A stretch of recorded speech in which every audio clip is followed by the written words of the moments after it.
So I met this woman. We'll call her Margaret. 2 years here, and she told me something completely sincerely. I didn't argue with her, but I started noticing things. Welcome to Moravian Yankee, an ongoing documentary series about rebuilding a life in the Czech Republic after 60. She had been in Brno 2 years, and she would tell people with the quiet pride of a woman who had crossed an ocean and conquered nothing in particular that I'm basically a local now. here is what 2 years actually looked like. It looked comfortable, very comfortable. Her world was not unpleasant. That was part of the problem. She had found the cafes where everyone spoke English, the shops where nothing required explanation, the brunch places where the food looked exactly like food from somewhere else, priced in koruna, but designed for a dollar mindset. You could live an entire life in 4 square blocks of Brno and never once need a word of Czech.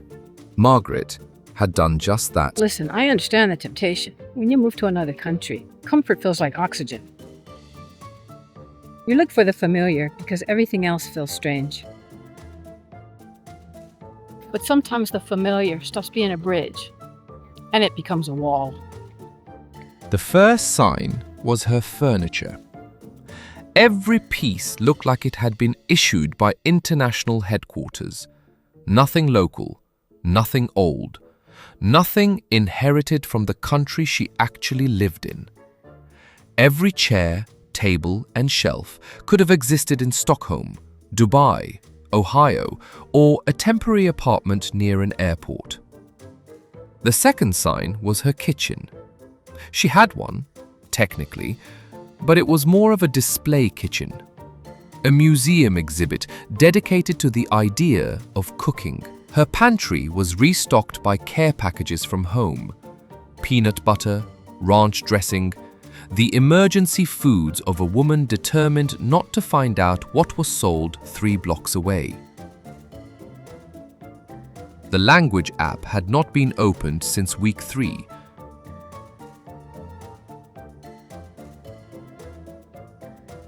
The Czech textbooks had 3 pages filled in, then nothing.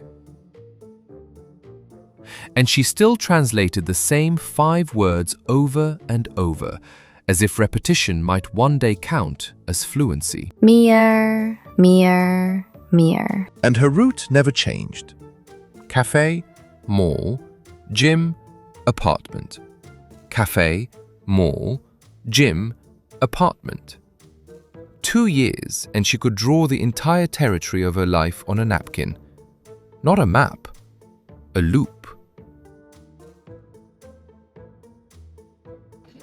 The next sign was the cleaning lady.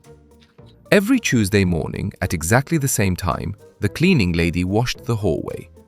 For 2 years. Margaret would smile politely, step around the wet floor, murmur a quiet, "Good morning," and continue on her way. The cleaning lady would answer. Dobrý den. Margaret never understood what she said. She never asked. She never learned. She simply smiled again and kept walking. For 2 years, they occupied the same building and they remained complete strangers. They had become remarkably familiar with one another without ever actually meeting. I think moments like that matter, not because every conversation is going to become a friendship. It's because in those tiny conversations, that's when a place stops feeling strange. They don't change your life, they become your life. Every bubble has a Derek. Derek was the man everyone called when something broke. Another expat. Helpful, capable, slightly overconfident in 3 countries. He knew where to buy adapters, he knew which repair shop might understand English, he knew which office required which form. He knew enough Czech for everyone else not to learn any. Derek was not a friend exactly, he was infrastructure. And Margaret's infrastructure was about to fail. The next sign was the converter. The cheap ones, meant for hair dryers and panic. Not for electronics. She never checked. Why would she? It died with the quiet finality of a machine that had been trying to warn her for months.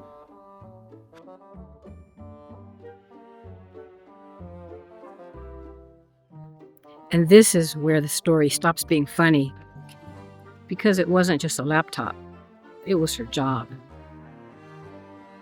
Her income, her link back home, her proof that her life here worked. Margaret worked online for an office on the other side of the ocean. Her apartment was in Brno. Her paycheck was not. Her social life was in English. Her problem-solving system was in English. Her emergency plan was named Derek. So she called him. Please leave your message after the tone. Hey, Jackie, where's Derek? Honey, Derek's on a visa run. He'll be back in a week. A week, Margaret sat with that fact the way people sit with a diagnosis, because after 2 years, she had built exactly one kind of solution to exactly one kind of problem. And the solution was somewhere near the border getting his passport stamped. Meanwhile, let's just say Derek was having his own issues. She did not know a local repair shop. She did not know a Czech neighbor well enough to ask. She did not know the words for what had happened. She knew how to say thank you. She knew how to order coffee. She knew how to tell people back home. I'm basically a local now. But she did not know how to solve this. That's the part that stayed with me. Not the laptop, not the converter, not even Derek. It was the realization that after 2 years, she had built a life that worked when only everything worked. Eventually, she found someone outside the bubble. As it turns out, those people exist too.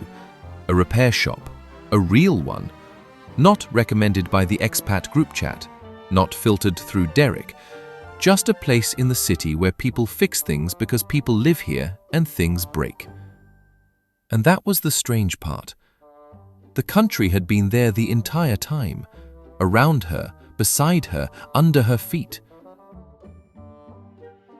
She had just built a life that needed almost nothing from it.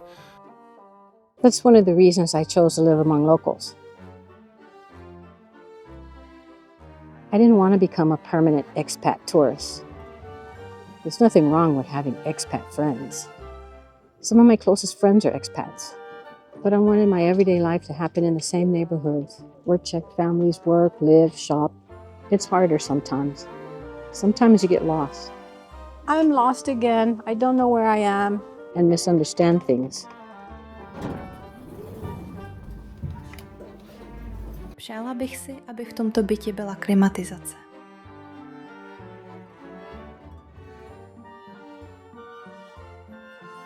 You point at things in stores because your check disappears exactly at that moment.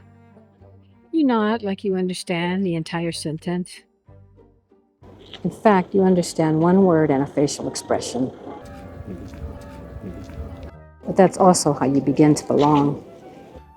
Margaret had built her own planet, fully formed, fully furnished, complete with its own atmosphere, its own gravity, its own weather system. It just never touched the one she was actually living on. There is nothing wrong with comfort. There is nothing wrong with finding people who understand where you came from. But a bubble is still a bubble, even when everyone inside it is very nice. And the danger is not that it feels bad. The danger is that it feels good. It's easy to move to another country. It's much harder to actually live in one. Don't become a permanent expat tourist. Don't spend years living next to a country instead of living inside one. Watching Margaret made me uncomfortable because if I'm honest, every one of us has a little bit of Margaret inside of us. Mine just looks different. Maybe yours does too. I'll keep you posted.